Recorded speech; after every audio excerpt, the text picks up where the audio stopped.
ডাল রান্না করব। অল্প করে মুগ ডাল নিয়েছি, আর একটু নিয়ে নিই। মুগ আর মুসুর মিশিয়ে করব আজকে। শুধু মুসুরির ডাল রান্না করি রোজ রোজ, একটু মুগ মুসুর মিশিয়ে করব। ডালটা বসিয়ে দিই।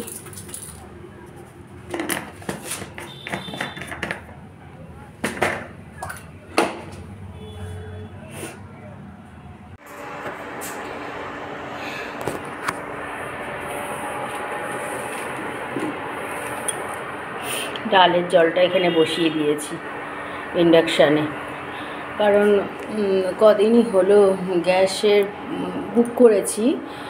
আজকে প্রায় 4 দিন, 4 দিন হয়ে গেছে, 5 দিন চলছে গ্যাস বুক করেছি, অথচ এখনও পর্যন্ত গ্যাস দিয়ে যায়নি। কখন আমার গ্যাসটা শেষ হয়ে যাবে কোনো ঠিক ঠিকানা নেই।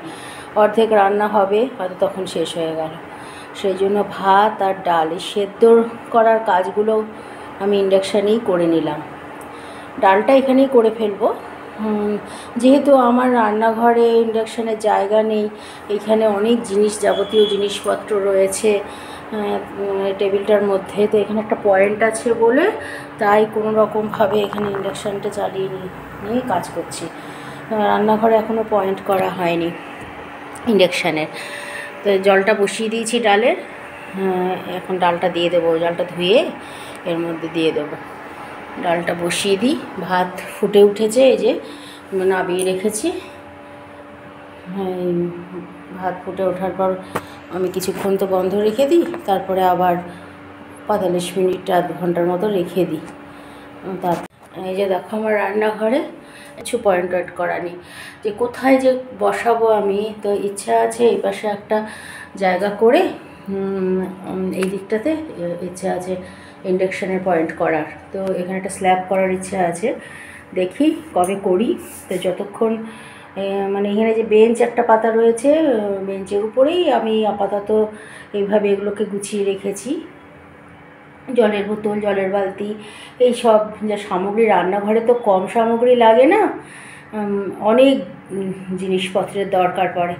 তো সেই জন্য আমার পয়েন্ট করা হয়নি বলে আমার খুব অসুবিধে হয়। ইন্ডাকশান, তারপরে মিক্সি, কোনো কিছুরই পয়েন্ট করা হয়নি, এখনও করব।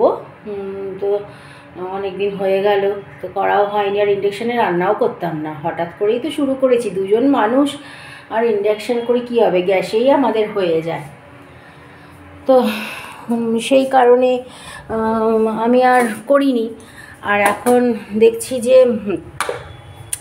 গ্যাস শেষ হয়ে যাবে, তখন 2 জন মানুষ হয়ে যায় আমাদের গ্যাসে যা করি তাতেই হয়ে যায়, দরকার পড়ে না ইন্ডাকশানে। কিন্তু ইন্ডাকশানে কোনো দিনই রান্না করতাম না। তো এখন দেখছি যে গ্যাসের যা শুরু করেছে, বুক করলে সঙ্গে সঙ্গে দিয়ে যায় না, এরকম করে ঝামেলা। তো হয়তো একদিন দেখা গেছে যে গ্যাস আমার শেষই হয়ে গেছে, তখন কি করব? তখন আমাকে তো এইভাবেই করতে হয়েছে, ইন্ডাকশানে রান্না করতে হয়েছে। ইন্ডাকশানটা নামিয়ে নিয়ে ওইখানে বসিয়ে নিয়েছি। যাক, কাজ তো হয়ে যাবে, না খেয়ে তো থাকতে হবে না। ওখানে কমসে কম তো আমার টেদ্দগুলো তো হয়ে যায়। রান্না করা যায় না, ঘরের ভেতর তো তেল মশলা দিয়ে রান্নাটা করা যায় না।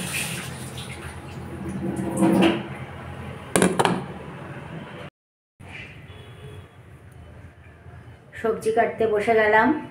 নিয়ে এসেছে বাঁধাকপি, এই দেখো পা মেলে বসে গেছি। এই যে বাঁধাকপি, আর এই যে ধনেপাতা, সেদিন এনেছিল সেই ধনেপাতা। আর আজকে বাজার এনেছে আরও কী তোমাদেরকে আমি দেখাচ্ছি, দাঁড়াও। নিয়ে এসেছে পেঁয়াজ, কী সব প্যাকেটের মধ্যে কেন, পেঁয়াজ নিয়ে এসেছে, লঙ্কা, এটার মধ্যে লঙ্কা আছে, বেগুন এনেছে, এটার মধ্যে মটরশুঁটি নিয়ে এসেছে বেশি করে। আমি বলেছি আরও নিয়ে আসো, আমি তো ভিডিওতে দেখতে পাচ্ছি যে সবাই স্টোর করছে, তো আমি বললাম আরও বেশি বেশি করে নিয়ে এসো, আমিও স্টোর করব। কিভাবে করতে হয় আমি শিখে গেছি, কয়েকজনের ভিডিওতে দেখলাম। আর যাই হোক, আর আলু নিয়ে এসেছে। দেখি ইচ্ছে আছে আমিও একটু স্টোর করব। 1 বছর ধরে খেতে না পারি, 2-3 মাস তো খেতে পারবো, এরকমভাবে একটু রাখবো। আর রোজ রোজ তো খাওয়া হয় না, এটা মাঝে সাঝে একটু শখ করে কচুরি বানালাম, কি একটু ঘন্ট করলাম বা কিছু একটা করলাম, ডাল করলাম, হ্যাঁ ভেজ ডাল, তখন দিয়ে দিলাম, এই আর কি। অনেক নিয়ে এসেছে, অনেকটাই। দেখো কতটা এনেছে আমি জানি না, আমি জিজ্ঞাসা করিনি, বললে তুমি বলেছো নিয়ে এসেছি। তা এখন বাঁধাকপিটা কাটবো, আর ধনে পাতার ভাবছি বড়া করব, একটু ইচ্ছে আছে। আজকে নিরামিষ, আজকে আর মাছ টাছ হবে না বাড়িতে। এই যে ঝুড়িটা নিয়ে এসেছি, আজকে আবার পরিষ্কার করে ভালো করে গুছাবো। আজকে তো শনিবার, নিরামিষই খাবো। এমনিতে আমরা শনিবার নিরামিষ খাই না, কিন্তু খাবো আজকে। নিরামিষ খাই না ওরকম কোনো ব্যাপার নেই। আমি এই বাড়িতে কোনো দিনই কারোকে দেখিনি শনিবার নিরামিষ খেতে। আমার বাপের বাড়িতেও নিরামিষ কোনোদিনও শনিবার খায় না, ওরকম বাতিক নেই। কেন এত মাছ খেকো সব এক একজন, আমরা ছিলাম বাপের বাড়িতে, নিরামিষ রান্না করেও আমার মা শান্তি পেত না, এই জন্য আমার মা ওই জন্য করতো না। আমার বাবা আমরা সবাই ওই মাছ ভক্ত ছিলাম বলে মাছ খেয়েই ফেলতাম, মাছ ডিম। তো সেরকম এই বাড়িতেও আমার শ্বশুরমশাই খুব মাছ ভক্ত, মানে মাছ ছাড়া উনি ভাতই খেতে পারতো না কোনো দিনও। সেটা আমার শাশুড়ি মাও করেনি, আর আমরা ওই জন্য শনিবার নিরামিষ খেতে পারি না। তো আজকে নিরামিষই করব। ডাল হয়ে গেছে, সেদ্ধ বসিয়ে দিলাম।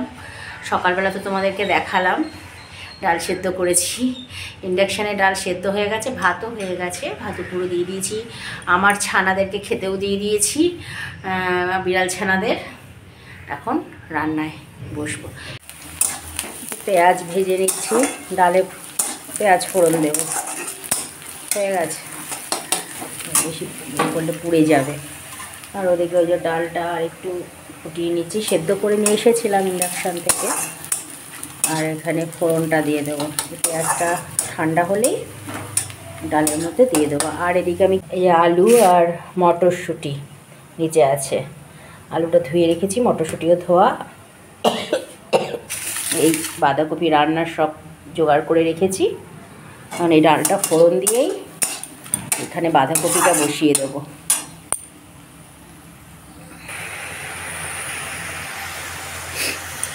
তেলে জিরে ফোড়ন দিয়েছি, আজকে আর তেজপাতা দেইনি। নিরামিষ তরকারিতে তেজপাতা দিলে ভালো লাগে, তেজপাতা নেই, তেজপাতাটাও বাড়ন্ত হয়ে গেছে, মনেও নেই বলতে। যাই হোক, বললেই নিয়ে আসতো। এবার শুধু জিরে ফোড়নই দিয়েছি, জিরে ফোড়ন দিয়ে আলু দিয়ে দিয়েছিলাম সর্ষের তেল দেওয়ার পর। তারপরে আলু দিয়ে নুন হলুদ দিয়ে আলুটা ভাজা ভাজা হলে তার মধ্যে আমি আদা বাটাটা দিয়েছি, আর জিরে গুঁড়ো, ধনে গুঁড়ো, সামান্য শুকনো লঙ্কার গুঁড়ো দিয়েছি। দিয়ে এবার একটু কষিয়ে নিই। কষানো হয়ে গেলে এর মধ্যে মটরশুঁটি আর টমেটো দিয়ে দেবো। টমেটোটা দিয়ে দিলাম, কেটে ধুয়ে রেখেছি জল ঝরানোর জন্য, আর একটু আছে ওটাও দিয়ে রাখবো। আর ওদিকে তো ডাল হয়ে রয়েছে, এটা বাটিটা আমার ঢেলে নিতে হবে। পেঁয়াজ ফোড়ন দিয়ে ডাল করেছি,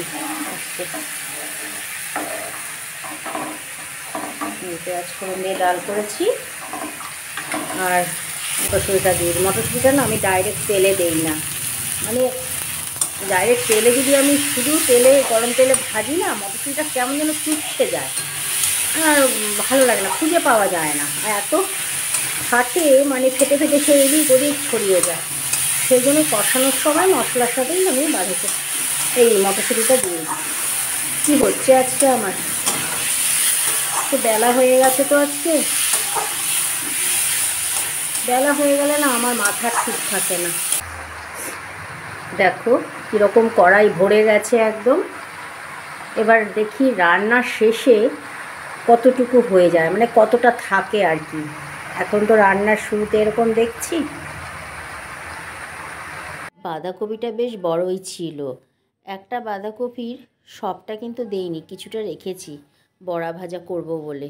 মেয়ে আসবে তো, ও ভীষণ বড়া খেতে ভালোবাসে, তবুও দেখলাম বেশ অনেকটাই আছে, একদম কমে যায়নি। বাঁধাকপি তো রান্না হয়ে গেছে, একটা পাত্রে ঢেলে রাখলাম এখন আপাতত। পরে ভাবছি এখান থেকে উঠিয়ে আলাদা করে কিছুটা সরিয়ে রাখবো।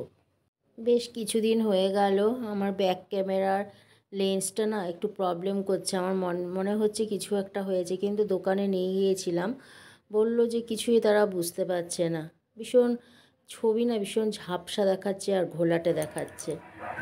হয়ে গেছে নিরামিষ বাঁধাকপি রান্না। দুপুরবেলা তো তোমাদের সাথে গল্প করতে করতে রান্না বান্না সব কমপ্লিট করলাম, কিন্তু স্নান খাওয়া করে উঠতে উঠতে আমার অনেক বেলা হয়ে গিয়েছে। তারপরে না কখন যেন সেই 4:30 না 4:45 বাজে, তখন একটু চোখটা লেগে এসেছে। এরপর দেখলাম সন্ধে হয়ে গেছে, আমি উঠে পড়লাম। কর্তামশাইও ডিউটি থেকে চলে এসেছে। এবার সন্ধেবেলা তো চা খেতে হবে, তো চা বানিয়ে নিয়ে আসলাম। তারপর বসে পড়লাম দুজনে টেবিলে। শুভ সন্ধ্যা সবাইকে জানাচ্ছি। আমরা এখন চা খেতে বসেছি। তোমাদের সবার কি চা খাওয়া হয়ে গেছে? কর্তামশাই কিছু কাগজপত্র নিয়ে এসেছে অফিস থেকে, সেই কাগজপত্র মন দিয়ে দেখছে, চা খাওয়া বন্ধ করে রেখে দিয়ে।